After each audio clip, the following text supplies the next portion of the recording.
the 2015 Candidates Q&A Live, like I said. My name is Bridget McLaughlin, and I am a writer for the Herald, and I will be, along with my colleague Ryan LeBeau, we will be moderating tonight. You'll also notice that I'm talking into a microphone. Yeah, and you'll notice no sound is coming out, and that is because it is coming out on the live feed. So that's the reason for that. We'd like to thank the Akron Auto Auction for supplying the pens and pencils tonight. And on behalf of the entire Herald staff, we'd like to thank everyone for coming. We'd also like to thank the candidates very much.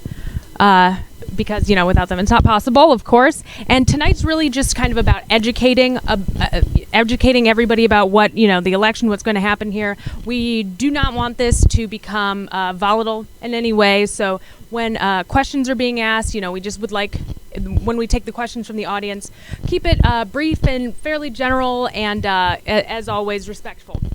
And so I'm just going to go into a little bit of how the format's going to work for tonight. So we're going to have each candidate present a basic platform, and that's going to last around 5 minutes, just an opening sort of thing. And that's going to start out with the mayoral candidates. And then basically what we're going to do after that is following the opening statements, questions submitted online by Herald readers will be asked by the moderators.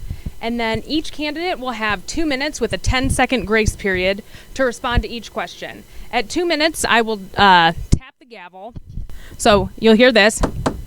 And that's signaling that the 10-second grace period has begun. If you continue to speak after the 10-second grace period, I will begin to gavel you down until you are inaudible. So please don't abuse that grace period. After the prepared questions segment, the Barberton candidates will take questions from the audience. And again, brief and respectful, please.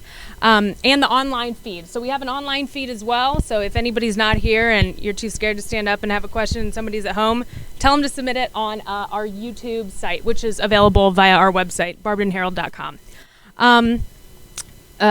So yes, and then we were going to introduce other city officials who were present here tonight and hand the mic over to them. And they can present some things as well. And then we're going to have about a 10-minute or so intermission. And then what we'll do is we'll repeat the exact same process with the Norton candidates. So it should be fun. We're looking to have a good time. So keeping it cordial and light. And I guess the first question will be asked by Ryan. We're going to start with the opening. We're going to start with the opening statements. Mayor Judge, if you want to go ahead. Okay, sure.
Downtown, that might be different, but I don't know. So I think we have to fix some things before more people will be interested in coming here and bringing their businesses here, living here, having families here.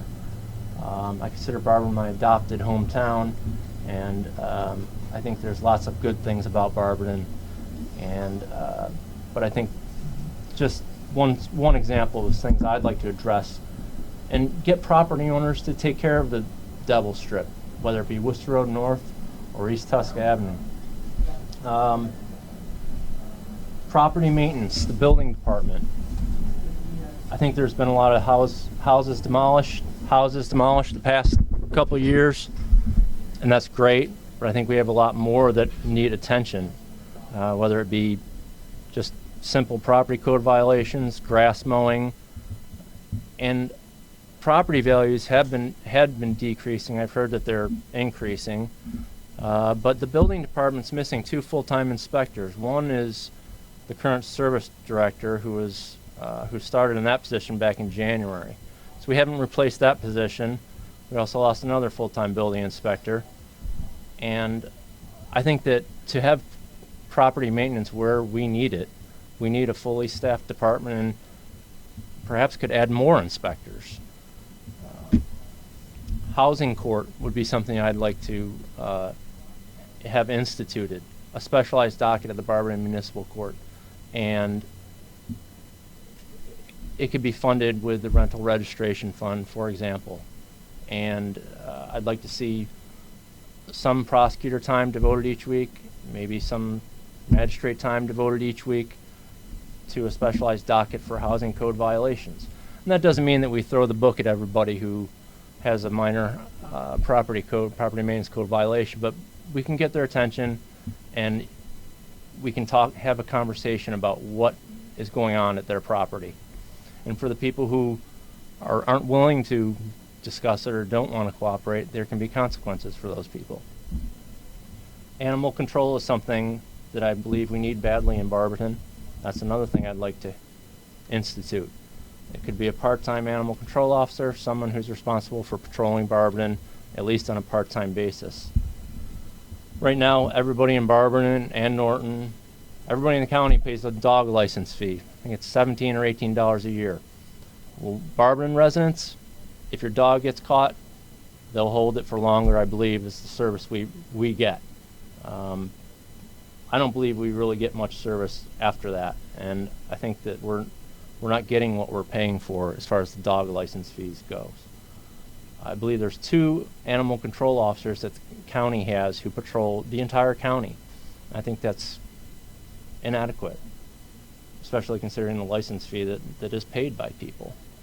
I have a copy of the county animal control budget, should anybody be interested. I think we have a problem with drugs. Heroin is one thing, and I don't believe it's just Barberton. I'm not trying to put anybody down here, but it's an epidemic. And if I'm elected mayor, I'd like to sit down with the chief of police and the safety director and the fire chief, talk about what we can do about drugs in neighborhoods. As Ward 2 councilman, I've had a lot of calls, not just from Ward 2 people, but calls about, the house next door to me, they're selling drugs out of the house. And they know what's happening.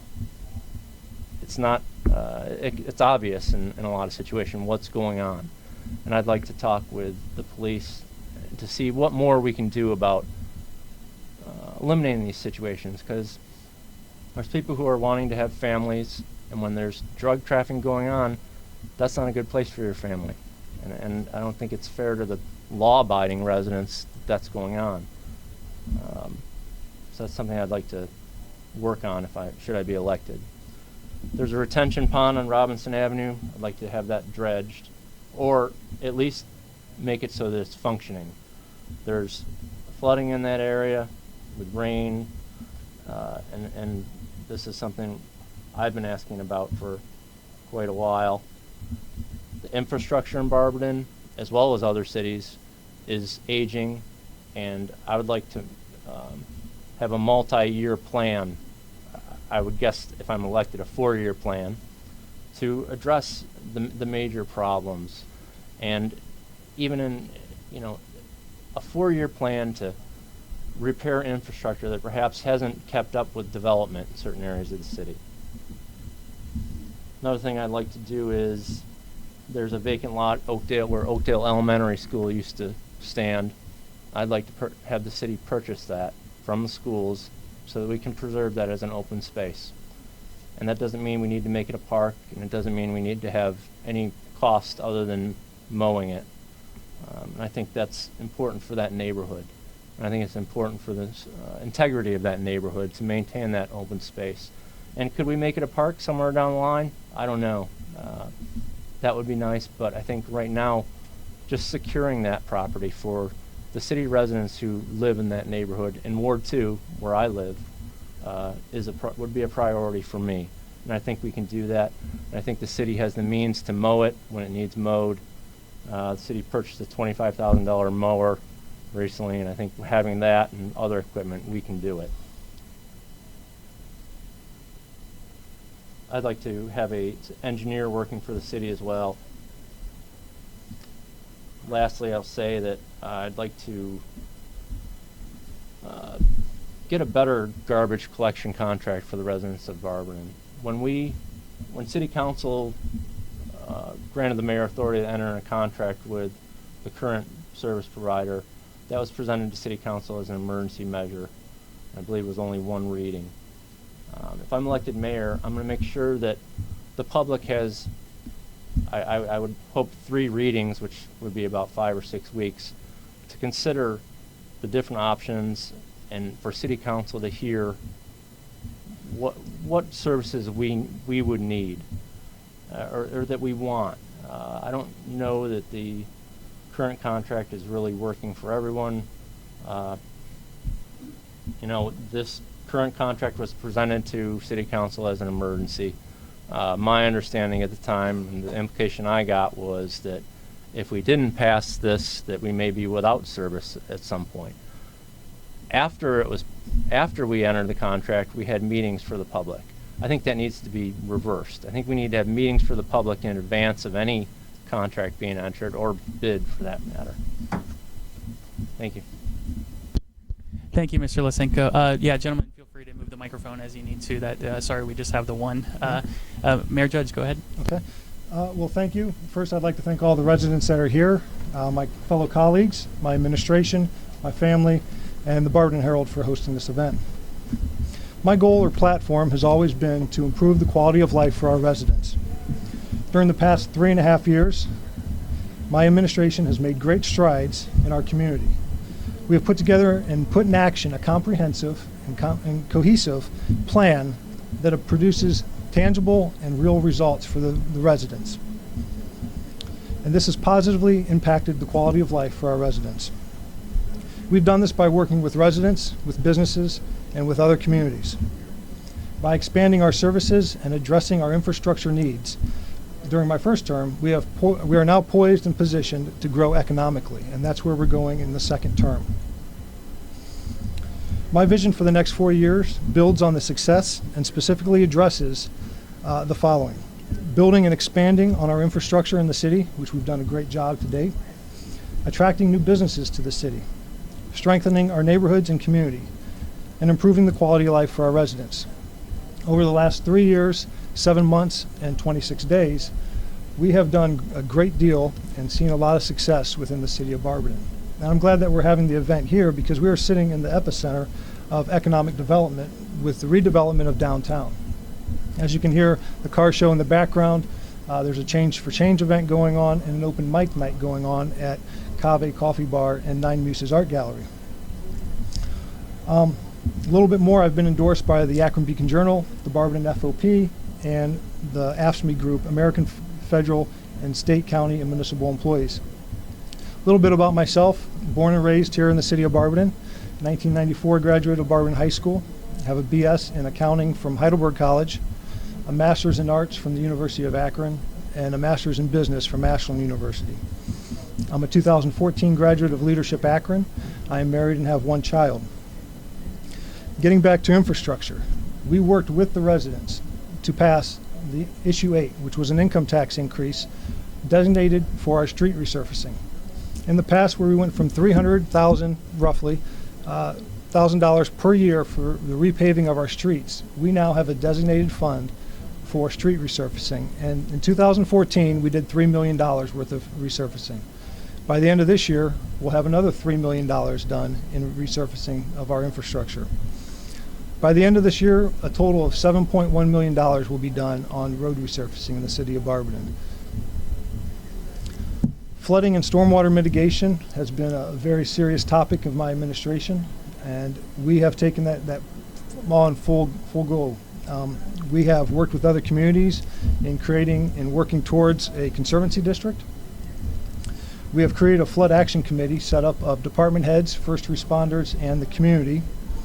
We've installed new retention ponds, cleaned out existing retention ponds, put in place a very aggressive sewer maintenance program,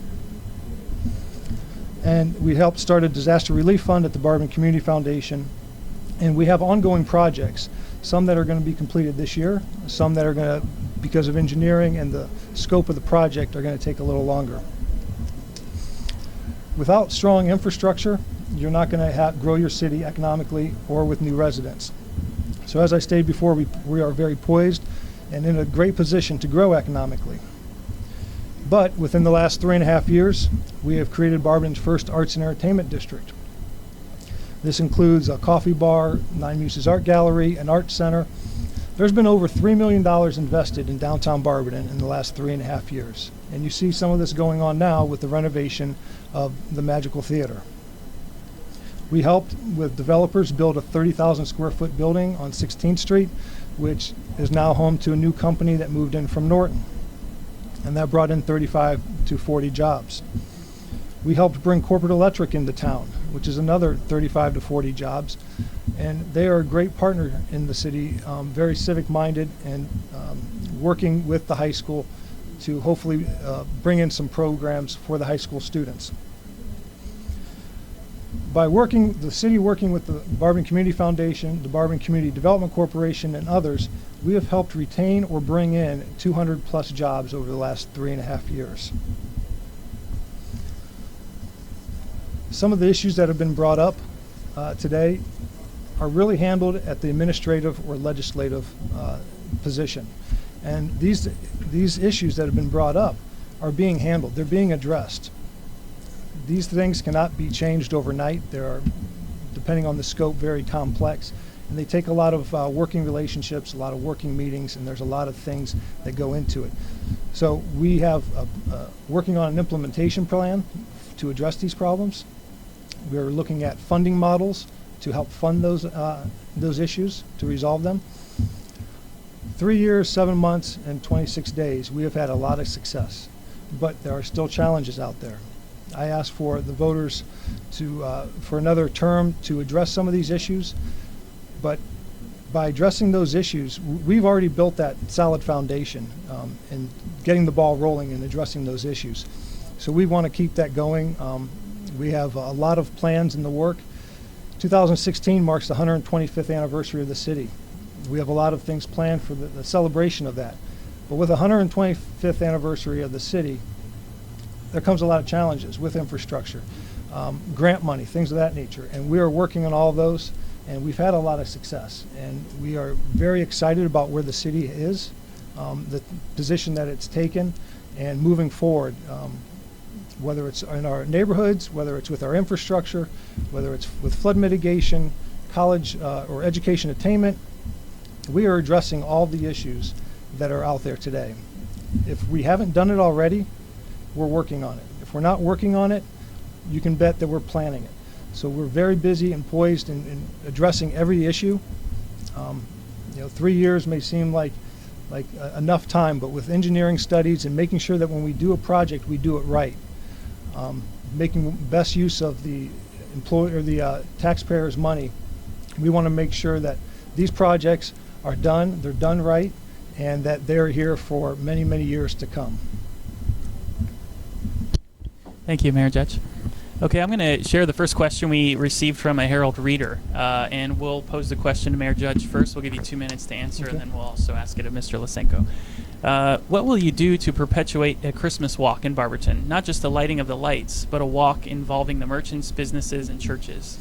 We enjoy a very good and healthy relationship with all the businesses, the Chamber of Commerce, Barberton Community Development Corporation, and the foundation. We are planning right now a lighting ceremony and Christmas walk. There's a lot that goes into it. We are working with residents and the merchants, obviously, to see what they want in the walk, how best we can bring people downtown to beautiful Lake Anna and through the Arts and Entertainment District. And we want to make sure that residents take part in this, the merchants take part in this, and residents from other communities come in and are part of our Christmas walk. There are a lot of great cities out there, but none of them have a great, big, beautiful lake in the downtown. None of them have an arts and entertainment district like we're building in the downtown. So we want to focus on that, bring them down to that attraction, have the lighting ceremony, and a great Christmas walk. Thank you. Mr. Lysenko, would you like me to repeat the question? No, that's fine. Okay. Thanks. To perpetuate the Christmas walk, I think we need to look at who's running and who's putting on the Christmas walk. We have currently three full-time parks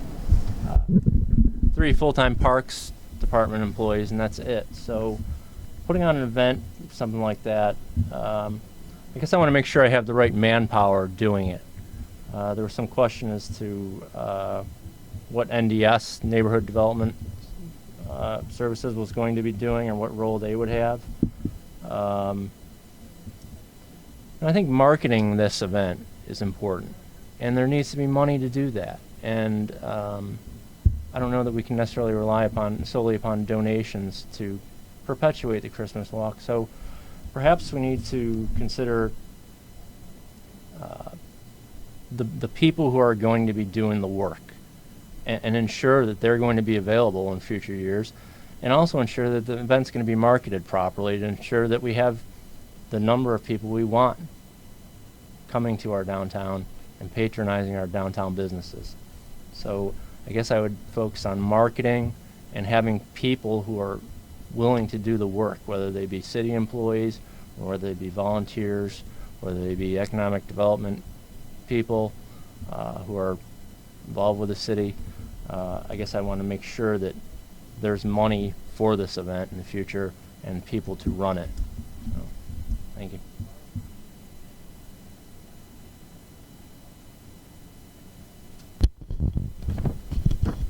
This next question came from a Herald reader. I'll paraphrase basically what she said before I asked the question. She is saying that Barbertonians have lost a lot of pride in their houses and yards. She says she can see a big downturn in attitude, and with the new trash system, she's saying people can't get rid of their trash, and there are a lot of big items and hoarders around, basically. She's saying many of her neighbors have built up big bulk piles of trash, and they've quit maintaining their yards. Her question to you gentlemen is, no one's doing anything to stop this. What do you propose to do about it to make it easier for them to get rid of their junk and or penalize them for not doing so? And that's for, Mr. Lysenko, please. Okay. As I commented in my opening, I'd like to have more time for the public to consider what services we need in a garbage contract before we enter that contract versus after entering that contract.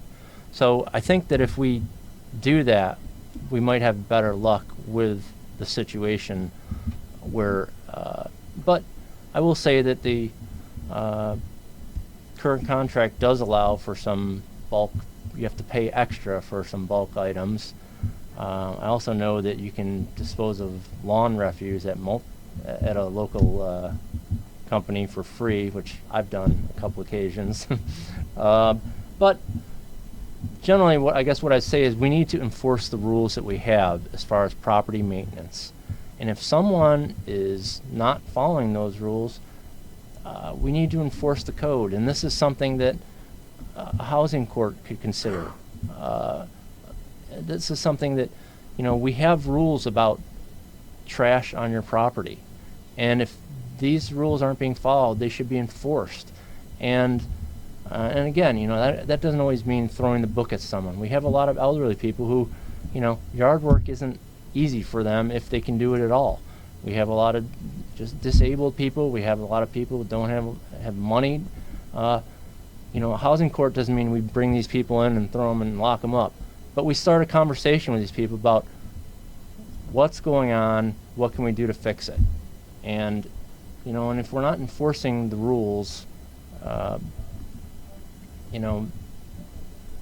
these situations are going to continue until they are enforced. But I think that we can work on a better contract. I know there's been a lot of complaints about the current garbage contract. Me personally, I'm not totally dissatisfied with it, but I know there are concerns, and I've heard them from people. That's what I would do. Thank you, Mr. Lysenko. Would you like me to repeat the question, Mayor Judge? Okay. No need. I'd be interested in finding out where the caller or the resident lives. We've done a great job in going in our neighborhoods, grassroots effort, and really tackling this issue. Several years ago, we started Barberton Forward Neighborhoods First. And this is a grassroots effort to really get into the neighborhoods, work with the residents, and help clean up the neighborhoods. And you can see an example of this down on Norman Street. Actually, the whole entire Van Heining area, which is one of the older areas in town. We worked with the residents to help clean up the area. We worked with the residents, we repaved roads, we've tore down many homes in that area that were stealing property value and that were just bad homes. So we tore those down. We've had a lot of success with this initiative and in that neighborhood. And kind of long story short, with that neighborhood, they were awarded the Channel 5 Building Better Neighborhoods award last year. And we also had a neighborhood block party as a result. Neighbors came out and started being neighbors again. And it really showed that when you when you work with the residents and you work with some of the nonprofits, you can really see that effort and what comes from that effort. So we had a lot of success, and we're moving in different neighborhoods with this program. In regards to the trash, we've received about the same amount of complaints with this trash service as we did with the previous trash service. We did start a spring and fall drop-off and pickup free. We also started this summer a bulk drop-off down at the street department for any Barberton resident. The next one is coming up this weekend. So we have listened to complaints and issues associated with the trash service. We are also working with and having discussions with other communities about possibly working on a contract, one contract for several communities.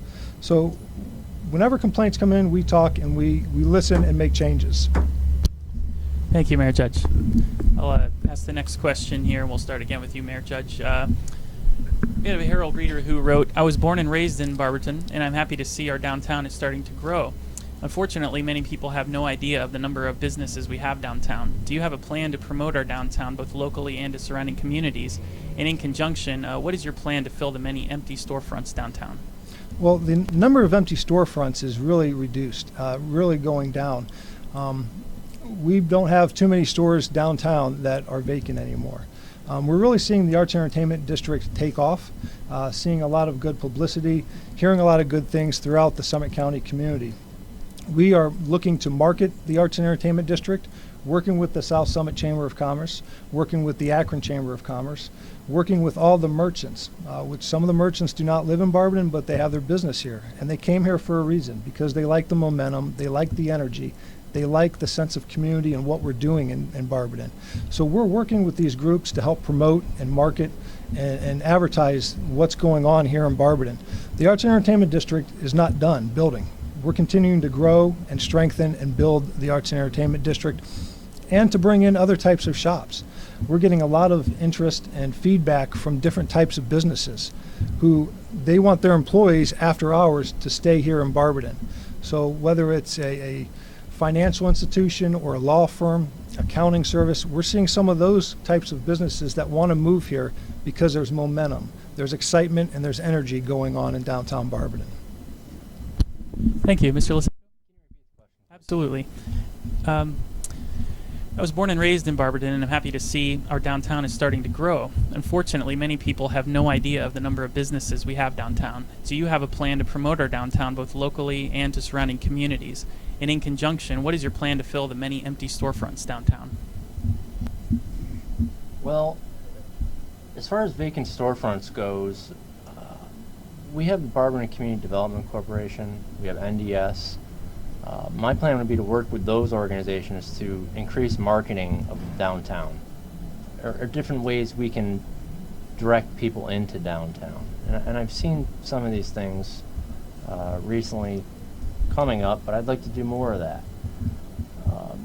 So I guess my plan would be to work with the agencies that we already have working for the city to, I guess, magnify our efforts as far as marketing downtown Barberton to neighboring communities, neighboring cities, and perhaps more signs, more road signs.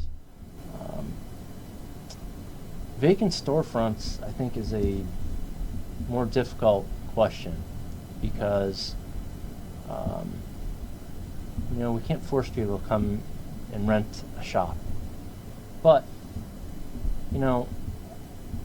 I've seen some storefronts that are vacant that I thought could be cleaned up a little or made to look a little more appealing to a prospective tenant or business owner.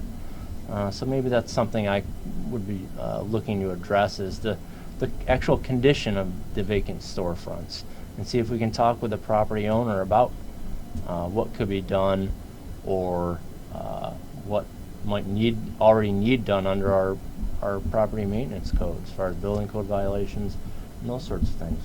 But otherwise,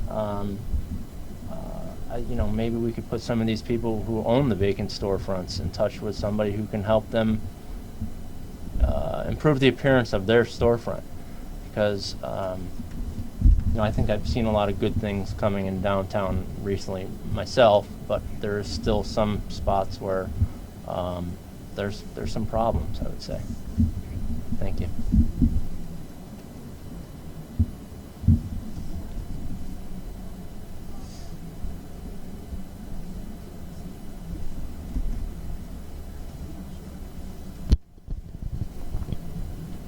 Mr. Lysenko, if you could answer this question first. We have a question from a Herald reader who lives on 8th Street. My water has been a light shade of brown, and I've been afraid to drink it. In addition, I usually get a quarterly letter stating that the water violates the maximum contaminant level for HAA5. Those are haloacetic acids, and they are a group of chemicals that are formed along with other disinfectant byproducts when chlorine or other disinfectants used to control contaminants in drinking water. That's just a definition that I got from the EPA for anyone who doesn't know what an HAA5 is. Okay, so yeah, I usually get a quarterly letter stating that the water violates the maximum containment level for HAA5 and that drinking it over a period of time may cause cancer. What is being done about this and when will it be corrected?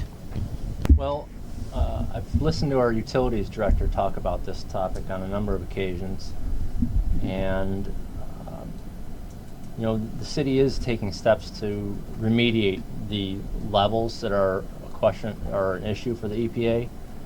I read the notices that the residents talking about. I have a baby. I'm concerned. I want to make sure he's not getting something he shouldn't be getting. But I don't believe this to be a safety issue. And I would feel much better if I got a notice saying that we didn't have any issues with our levels and that there are no concerns noted. And I think the city's working to do that. And I know that we have contracts with engineering firms that are working on getting these levels into compliance with whatever EPA rules we might have to comply with. I would tell the resident on 8th Street to take that notice to their primary care physician and ask that person if they should be concerned. Because, this is good bottled water. But I drink right from the tap, and I haven't any problems. Our son drinks, he was bottle fed from the tap. I don't see that it's a safety issue. I understand the concern because I read the notice and it was kind of above my head as far as chemistry goes, but I would much rather see a notice saying there are no concerns noted and we are in total compliance. And I think that's going to be in the near future, and I'm hoping it will be. So I understand the concern, but I personally, from my own knowledge, don't believe it to be a safety issue, and I think the city's working on getting these levels where they need to be. Thank you. The city's working very hard to address this issue. If you drive out towards the reservoir, we're putting in a new plant which will pump oxygen at the bottom level of the reservoir. This plant should be up and running, completed in November of this year. This is something that we take very serious, that we've been working with many consultants, the University of Akron and others for several years on. Barberton is not alone. Anyone that has a reservoir or a water treatment plant has the same type of issues. And we work very closely and work very well with the EPA. You've seen in the news the issues that Toledo has had last year. They're addressing that issue. We're not nearly close to that type of trouble, and we're not in trouble with the things that are coming up. By law, we have to notify the residents of when we are above the EPA levels. In the past, when we've come in under level, under the requirements, we do notify the residents of that as well. And it's important to note that when the EPA takes these readings, it's on a rolling 4-quarter average. So you could be over one quarter, under another quarter, but still be over for the average. So we are addressing this issue, working with many consultants. The project should be completed in November, and we'll see some resolve there.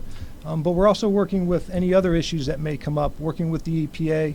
And our employees are some of the most well-trained employees that are working day and night very hard on this issue and other ones that affect our quality of life. So we're addressing the issue, and the plant will be up and running in November. Thank you, Mayor Judge. The next question, we'll start with Mayor Judge again. This is another Herald Reader question. Long-term voters take pride in the Magic City. This is evident by the upkeep of their homes. Recent housing trends have led to multiple properties being owned by landlords residing outside of the city. What accountability system is in place, or will you put into place, to ensure that these properties are held to the highest standard of living conditions so that your constituents' properties are not devalued?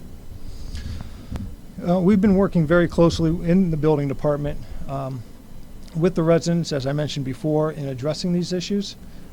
As my opponent pointed out, we had 2 employees in the building department. One resigned and one was promoted.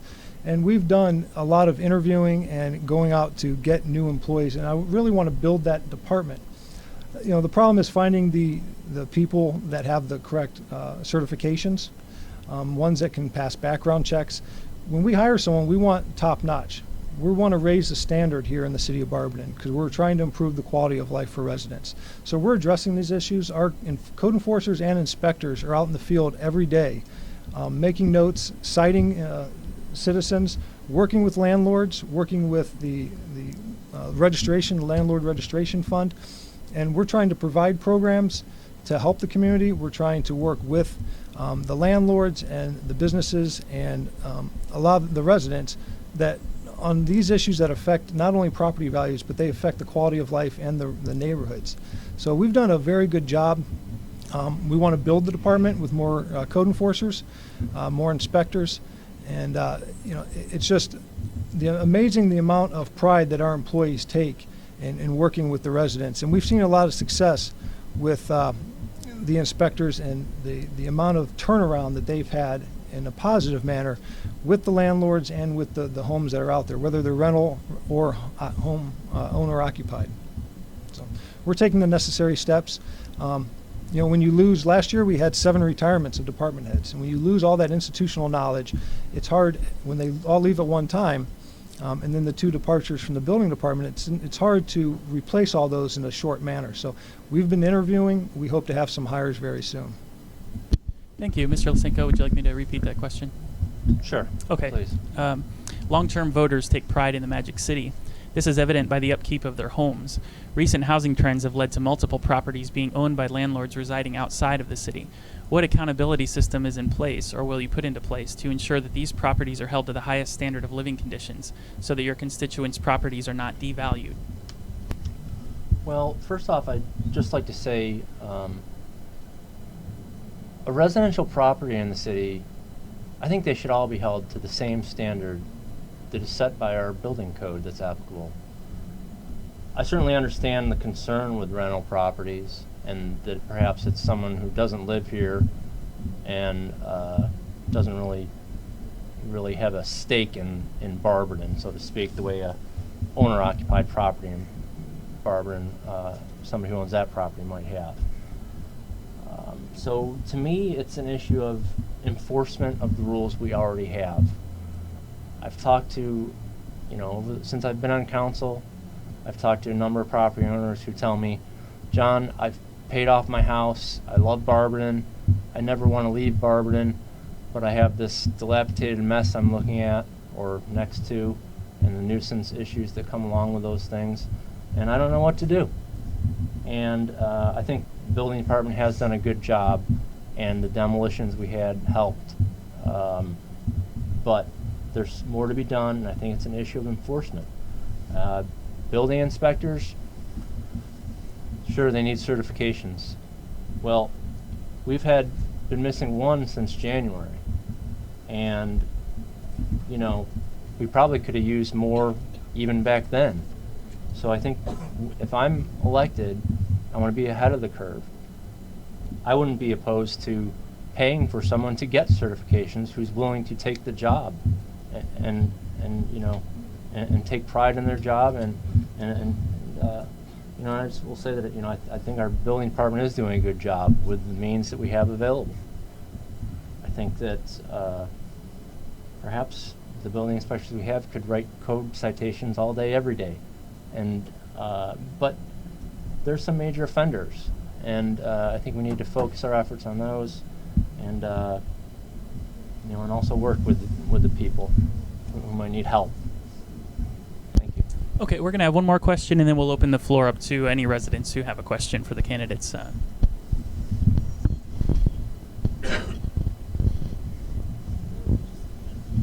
Okay, this is a question from a Herald reader. I will give this one to Mayor Judge. Barberton is a city comprised of generations of hardworking, dedicated men and women who value their community. How will you not only attract people to Barberton, but also entice people to live in and positively contribute to the Magic City? That's a good question. We are addressing that as well. It's amazing the amount of pride that goes through people that live here and have grown up here. And when you see people that move into the city of Barberton and they get that sense of pride, it's an awesome feeling. We have seen a steady growth in the city of Barberton on new houses being built in Barberton. We worked, NDS, the foundation in the city, worked with the schools, and you see a housing development going on the west side of town. One new owner has already moved in. 4 other homes are being built currently, and there's a total of 10 new homes in that block, which is going to raise everyone's property value. We're looking at, if you think of government as a business, we don't produce widgets. We provide a service. We provide police, fire, water, sewer. So if you look at us as in terms of being in competition with other communities, we're trying to attract residents. We're trying to attract business. So my first 3.5 years, we've really addressed the needs on infrastructure. You're not going to get anyone moving here if there's flooding issues and bad roads. So we're taking care of that. We're addressing those. Now, moving forward is moving people to Barberton to provide that service that we do so well, bringing business to town. We have a great downtown, a lot of amenities. You're seeing a lot of the programs that we have going into effect. We have a business incentive program. We have paint rebate programs and other rebate programs to help homeowners. So you're seeing a steady growth in Barberton of all ages. Young professionals, newlyweds, some older people who are towards the retirement, the golden ages. So I think that you're seeing the tide turning here in the city of Barberton. And everyone, what came first, the residents, the businesses, or the amenities? Was it downtown, the arts and entertainment district, or is it business, or is it homeowners? We're hitting all 3 of those, and we're doing a very good job in bringing people to town. You see the bike path being used, the tow path. You see a lot of the things that we've been working on, whether it's amenities, housing, or business, growing and strengthening, and that's what's going to really attract people in the future. Can you repeat the question, please? Yes, absolutely. The question is, Barberton is a city comprised of generations of hardworking, dedicated men and women who value their community. How will you not only attract people to Barberton, but also entice people to live in and positively, wow, that's a word, contribute to the Magic City? Well, I'm proud of Barberton. I'm a Barberton resident, and I take pride in my neighborhood. And it kind of bothers me though when one of my neighbors doesn't show that same pride and kind of lets things go, perhaps lets their grass grow too long, leaves trash out in the yard, things like this. But how do we attract people to Barberton to take pride in Barberton and contribute to a good image for Barberton? Well, if you want people to move to Barberton, we need more employers in Barberton because people want a short commute to work. So I think if we can attract more and perhaps some large-scale employers, we will accomplish that. But on another level, when you drive into Barberton and you see what I have in these pictures here, you might not really want to go too much further. It's kind of rough in that neighborhood, we'll say. And if I'm elected mayor, I'm going to go talk to that property owner and see what we can do about it. And if not, then I think that they should be held to the code standard. And if they need to be cited, then that's the way it goes.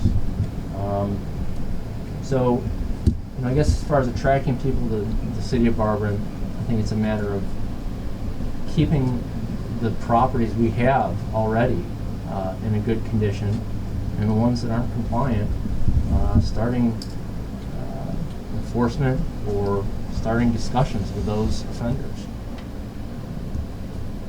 And infrastructure certainly is a concern. People don't want to be flooded if they moved into Barberton. They don't want sewage coming up in their basement, for example. And I've mentioned having a multi-year plan to address infrastructure needs and to ensure that the infrastructure is keeping pace or will come up to where the development of certain areas are. Thank you. Okay, we'll turn the floor over to any residents who have questions for the Barberton candidates at this point. Anybody? I have a question. Okay, sir, if you'd like to come up and take the mic. What is the city doing instead of all the tax bases that they're coming up with, taxing the residents over and over again? What are your plans to do to bring businesses or other infrastructure things inside of the city with our budget plans? There's been no cuts to the budget anywhere, but everything that you guys keep talking about, downtown, the revitalization of that, the roads, everything else, that's either a grant, which is nothing but our tax dollars that we already paid into the federal government, or it's the taxes being raised on all of the residents throughout the city of Barberton. What plans are there to be that we're not paying for that can be budgeted into the actual fiscal plan? Okay, Mayor Judge, would you like to start? Sure. Well, first, to your point about grants being just tax dollars you've already paid in, well, that grant money is going to go somewhere else or it's going to come here. So we prefer it to be here. And we leveraged the 0.25% tax, which the voters approved, for over $2 million in additional Uncle Sam grant money, which could have gone somewhere else, but it's come here.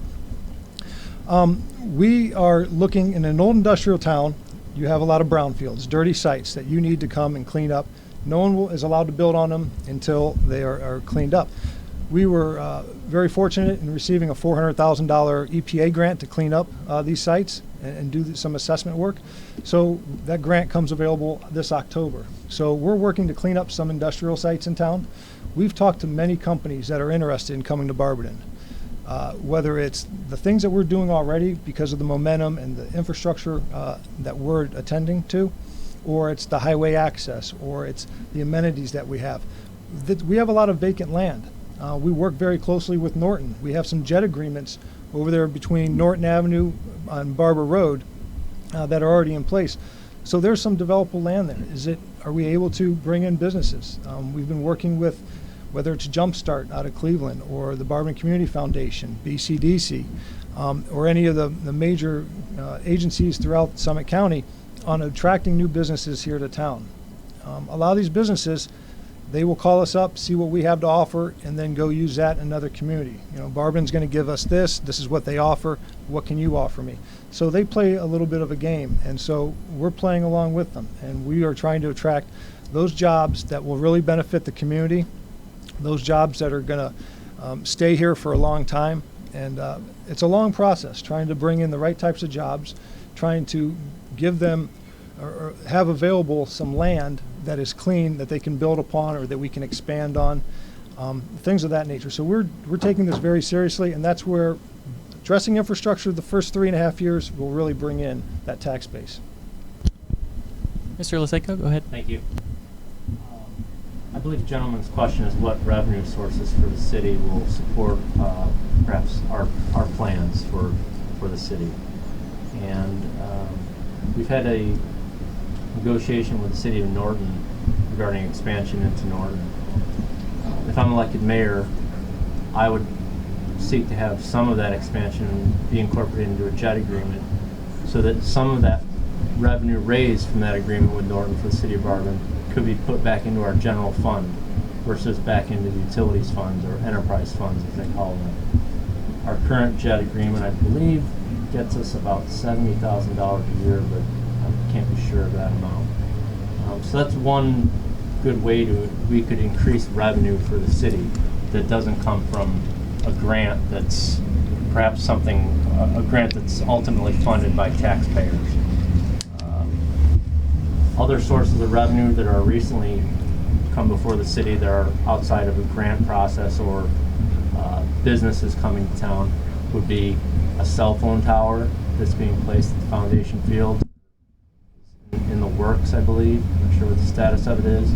But those are revenue sources that I would explore as mayor, and in particular, an additional joint economic development agreement. I'm not sure where the situation with the city of Norton stands as far as Barberton expanding sewers into Norton. It's been proposed, and I believe it's subject to some negotiation at this point. Finding revenue sources for the city is very difficult, and things like a joint economic development agreement with water, things like a cell phone tower that simply pays the city rent and the city has perhaps no other cost outlay on that, those are important, and those are the things that I would do in addition to working with Barberton Community Development Corporation and other development agencies that are present in Barberton, as well as the Barberton Community Foundation. Thank you. Do we have any other residents who have questions? Okay.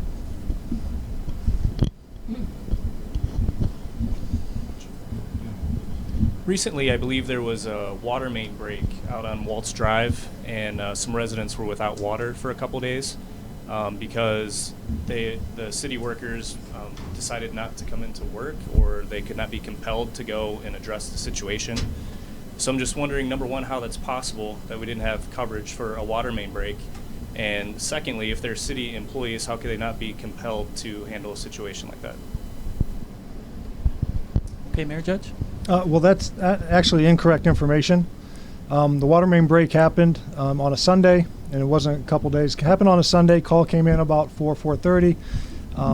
The supervisor on duty called the employees. Sometimes it's difficult on a Sunday afternoon to get a hold of employees. The water main break was fixed, and water was restored to all the residents by midnight. So when that video was shot and posted on the Herald's website, that was a lot of frustrated residents, and that was right about 5 o'clock.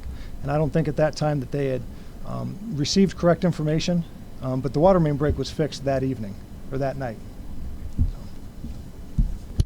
Okay, thank you. At this time, we're going to invite any city council members or. Can I address that? I'd like to answer that. Oh, I'm sorry. Go ahead, sir. Respond to that if you don't Go mind. ahead. If I'm elected mayor, what I would like to do is, I don't know the details of what happened.